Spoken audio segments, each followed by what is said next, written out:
Buenas tardes. En el día de hoy vamos a hablar de los candidatos o de las candidaturas presidenciales, es decir, de los precandidatos presidenciales. Hay un sinnúmero de candidatos presidenciales, pero que de alguna manera pretenden o quieren aspirar a ser candidato presidencial para poder manejar, digamos, de alguna manera una gobernabilidad en el país. Pero si hacemos un análisis de lo que está aconteciendo en lo que podrían ser las primarias de los opositores o de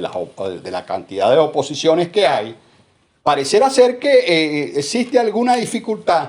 en cuanto al tema de que estas primarias deberían de realizarse en el mes de junio. ¿Por qué?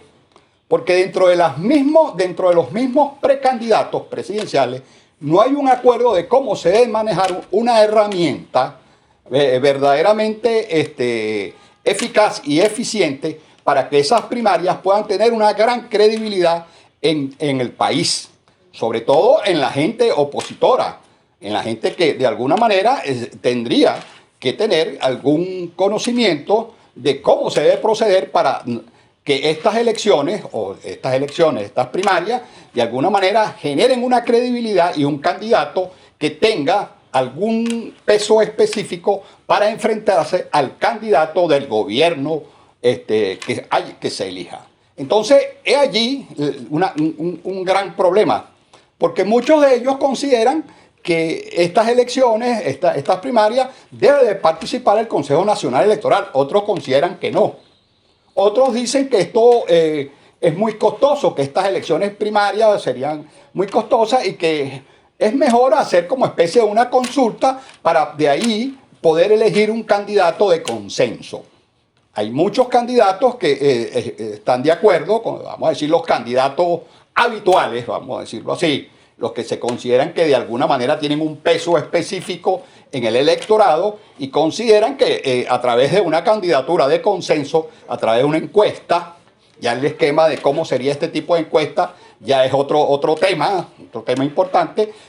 para poder elegir ese candidato presidencial que de alguna manera pueda tener una cierta credibilidad a nivel de la oposición y pueda generar precisamente una participación bastante importante. Ya habíamos hablado en programas anteriores que la participación para este tipo de eventos en los últimos años había caído a un 50%. Entonces, este es un tema que es importante tomar en cuenta para los opositores, ya que de alguna manera, si no hay un concepto, si no hay un esquema claro, puede suceder lo que se planteó o lo que sucedió en el año 2018, cuando las elecciones presidenciales, solamente a nivel de todo el padrón electoral, solamente asistió un 15% del electorado, vamos a decir 15% de todo el padrón electoral que apoyaban a la oposición. Entonces, este es un elemento que tiene que ser estudiado, porque tiene un peso específico y que tiene que ver con la credibilidad de